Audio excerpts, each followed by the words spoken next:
പ്രകൃതിയുടെ ചാരുത മുഴുവനും തന്നിലേക്ക് ഇഴനെയ്തെടുത്തൊരു ഗ്രാമം. ഇന്നും കാലത്തിൻ്റെ തറിയിൽ, താളത്തിൽ, ഇടവേളകളില്ലാതെ തങ്ങളുടെ കഥകൾ നെയ്യുന്ന തിരക്കിലാണ് ആ ഗ്രാമം. അതാണ് കുത്താംപുള്ളി.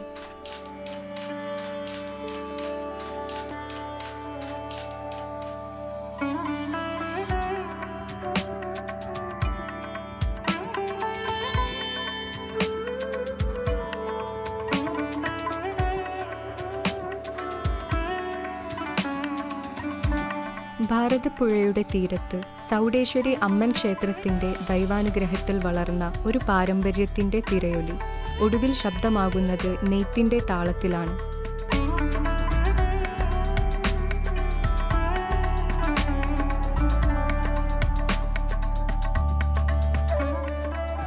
കുത്താംപുള്ളിയുടെ കഥ തുടങ്ങുന്നത് 5 നൂറ്റാണ്ടുകൾക്ക് മുന്നെയാണ്.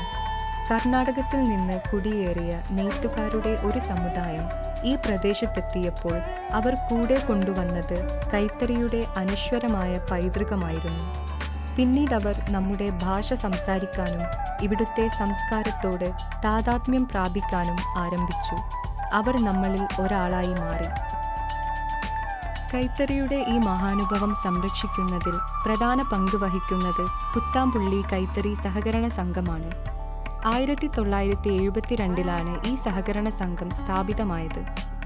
ഇതിൻ്റെ മുഖ്യ ലക്ഷ്യം നെയ്ത്തുകാർക്ക് ആധുനികതയുടെ മാറ്റങ്ങൾക്കും വിപണന സാധ്യതകൾക്കും അനുയോജ്യമായ പിന്തുണ നൽകുകയാണ്. 1972 കുത്താംപുള്ളി എന്ന് പറയുന്ന ഈ കൊച്ചു കൈത്തറി ഗ്രാമത്തിലെ സഹകരണ സംഘം രൂപീകരിച്ചത്. നമ്മുടെ കുത്താംപുള്ളിയിലെ നെയ്ത്തുകാർ 400 വർഷങ്ങൾക്ക് മുന്നേ മൈസൂരിൽ നിന്നും ഈ കൊച്ചി മഹാരാജാവിന് അവരുടെ കുടുംബത്തിന് വേണ്ട വസ്ത്രങ്ങൾ നെയ്തു കൊടുക്കുന്നതിന് വേണ്ടി നല്ല പ്രഗത്ഭരായിട്ടുള്ള നെയ്ത്ത് തൊഴിലാളികളെ മൈസൂരിൽ നിന്ന് ഇവിടേക്ക് എത്തിച്ചു. അങ്ങനെ കൊച്ചി മഹാരാജാവിൻ്റെ കുടുംബത്തിനെല്ലാം വസ്ത്രങ്ങളെല്ലാം നെയ്തു കൊടുത്ത്, അപ്പോൾ മൈസൂരിൽ നിന്ന് ഇവിടെ തിങ്ങിപ്പാർത്ത ഈ ദേവാംഗ കമ്മ്യൂണിറ്റിയിൽപ്പെട്ട കുറച്ച് ആളുകൾക്ക് ഈ കേരളം നല്ല പോലെ ഇഷ്ടപ്പെടുകയും അപ്പോൾ അവർക്ക് തിരിച്ചു പോകാൻ ഒരു പ്രയാസം അവർക്ക് തോന്നിയതുകൊണ്ട് ഇവിടെ കുത്താംപുള്ളി എന്ന് പറയുന്ന 3 ഭാഗത്തും പുഴകളാൽ ചുറ്റിക്കിടക്കുന്ന ഈ കുത്താംപുള്ളിയെ നമ്മുടെ പൂർവികർ തിരഞ്ഞെടുക്കുകയുണ്ടായി. ഓരോ നൂലിഴയും നദിയോടൊപ്പം ഒഴുകുന്ന കഥകളാണ്. ഓരോ നൂലിഴയിലും പ്രൗഢോജ്വലമായ പാരമ്പര്യത്തിൻ്റെ കഥകൾ ഉരുത്തിരിയുന്ന ഒരു കരകൗശല ഗ്രാമം.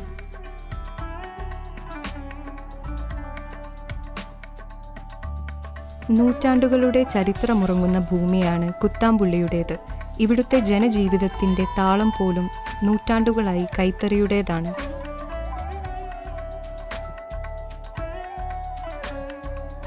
ചരിത്രം നോക്കിയാൽ കാണാം, കുത്താംപുള്ളി ഗ്രാമം പരമ്പരാഗതമായി കൈത്തറി ഉൽപ്പന്നങ്ങൾ നിർമ്മിക്കുന്നവരുടെ കേന്ദ്രമായിരുന്നു. കുത്താംപുള്ളി എന്ന പേര്, അതിൻ്റെ ആത്മാവ്, ഓരോ നൂലിഴയിലും ഇഴചേർക്കപ്പെട്ട പാരമ്പര്യം തുടങ്ങി എല്ലാം തന്നെ കൈത്തറിയുടെ ലോകത്തെ നാഴികക്കല്ലുകളാണ്. പിന്നെ ഈ തൊഴിലിനെ കുറിച്ച് പറയുകയാണെങ്കിൽ ഇപ്പോൾ ഒരാൾ കൊണ്ട് തൊഴിൽ ചെയ്യാൻ പറ്റില്ല. ഒരു കൂട്ടായ്മയാണ്. ഒരു 7 പേരുണ്ടെങ്കിൽ മാത്രമാണ് നമ്മൾ ഈ നെയ്ത്ത് വീട്ടിലേക്ക് പുറത്ത് കൊണ്ടുപോയി നമ്മൾ നീളത്തിൽ നിവർത്തിയിട്ട് റോളാക്കിയിട്ടാണ് കൊണ്ടുവരുന്നത്. അപ്പോൾ ഇതിൽ വീട്ടിലുള്ള ചെറിയ കുട്ടികൾ തൊട്ടിട്ട് മുതിർന്ന ആൾക്കാർ വരെയും ഇതിലേക്ക് വേണം. പിന്നെ അതല്ലാണ്ട് അമ്മ വീട്ടിൽ മുതിർന്ന ആൾക്കാർ ഇത് നെയ്ത്തിന് ആവശ്യമുള്ള ഇതിന് ഞങ്ങൾ പറയുന്നത് കണ്ടിക്കാമെന്നാണ് പറയാം. ഇത് ഊടനൂലാണിത്. ഊടനൂലിലേക്ക് ഈ പണിയെടുക്കാൻ വേറൊരാൾ വേണം. അപ്പോൾ വീട്ടിൽ മുതിർന്ന സ്ത്രീകളോ ആരെങ്കിലും ഉണ്ടെങ്കിൽ അത് ചെയ്തു കൊടുക്കും. കൈത്തറി സാരി നിർമ്മിക്കുന്നത് ഏറെ സൂക്ഷ്മതയും അത്ര തന്നെ ക്ഷമയും വേണ്ട ഒരു പ്രക്രിയയാണ്.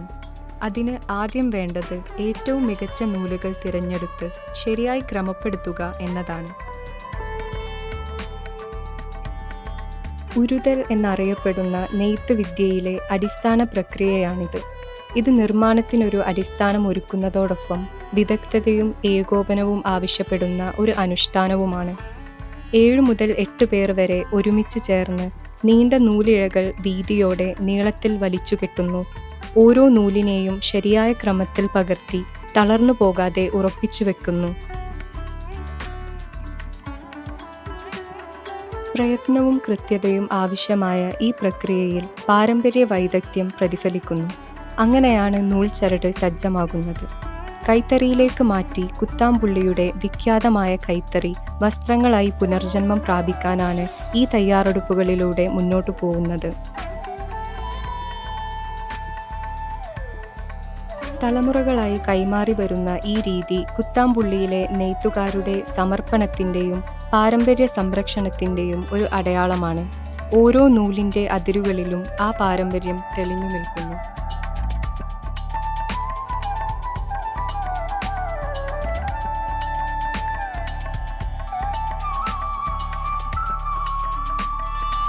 കുത്താംപുള്ളി കൈത്തറികളുടെ പ്രധാന ആകർഷണം കസവു സാരികളാണ്.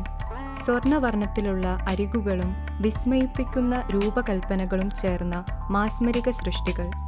സാരികൾക്കു പുറമെ മറ്റു പരമ്പരാഗത വസ്ത്രങ്ങളും ഇവിടെ നിർമ്മിക്കുന്നു. അവ ഓരോന്നും കേരളത്തിൻ്റെ സാംസ്കാരിക തനിമയെ പ്രതിഫലിപ്പിക്കുന്നതാണ് എന്ന് പറയാതെ വയ്യ. കൈത്തറിയുടെ പ്രവർത്തനം ഒരു കലാരൂപത്തെ ഓർമ്മപ്പെടുത്തും.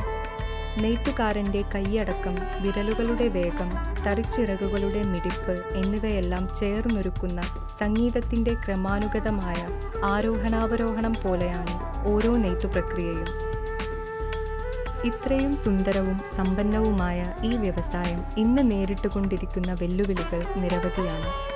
യന്ത്രത്തുണിത്തരങ്ങൾ, വിപണി മത്സരങ്ങൾ എന്നിവയാണ് കൈത്തറി വ്യവസായം ഇന്ന് അഭിമുഖീകരിച്ചുകൊണ്ടിരിക്കുന്ന പൊള്ളുന്ന യാഥാർത്ഥ്യങ്ങൾ. ഇന്ന് നമ്മുടെ സംഘം ഒരു നല്ല രീതിയിൽ പ്രവർത്തിക്കുന്നു എന്ന് പറഞ്ഞാലും ഇപ്പോൾ ഈ കൊറോണയും മറ്റ് 2 പ്രളയവും എല്ലാം നമുക്ക് സമ്മാനിച്ച ഈ കാലഘട്ടം മുതൽ നമ്മുടെ നെയ്ത്തുകാരെല്ലാവരും തന്നെ തൊഴിൽ കിട്ടാത്ത ഒരു സാഹചര്യത്താൽ അവരെല്ലാം തന്നെ മറ്റു മേഖലയിലേക്ക് ചേക്കേറുന്ന ഒരു സ്ഥിതിയാണ് നമ്മൾ വന്നത്. ഇപ്പോൾ 1500-ഉം 1800-ഉം 2000 തരികളെല്ലാം 1980-85 കാലഘട്ടത്തിൽ ഉണ്ടായിരുന്നു എങ്കിലും ഇപ്പോൾ നമ്മുടെ കുത്താംപുള്ളിയിൽ നാമമാത്രമായ നെയ്ത്തുകാരാണ് ഉള്ളത്. അപ്പോൾ നിങ്ങൾ തിരുവില്ലാമലയിൽ നിന്ന് ഈ കുത്താംപുള്ളി 4 കിലോമീറ്ററും ഈ ദൂരത്തിൽ ഓരോ കടയുടെ കൈത്തറി എന്ന് പറഞ്ഞ് കുറേ കടകളുണ്ട് എങ്കിലും യഥാർത്ഥ കൈത്തറി നമ്മുടെ കൈത്തറി സഹകരണ സംഘങ്ങളിൽ മാത്രമേ നമുക്ക് യഥാർത്ഥ കൈത്തറി ഉണ്ടാക്കുന്നുള്ളൂ. എന്നാൽ പ്രതീക്ഷ അസ്തമിച്ചിട്ടില്ല.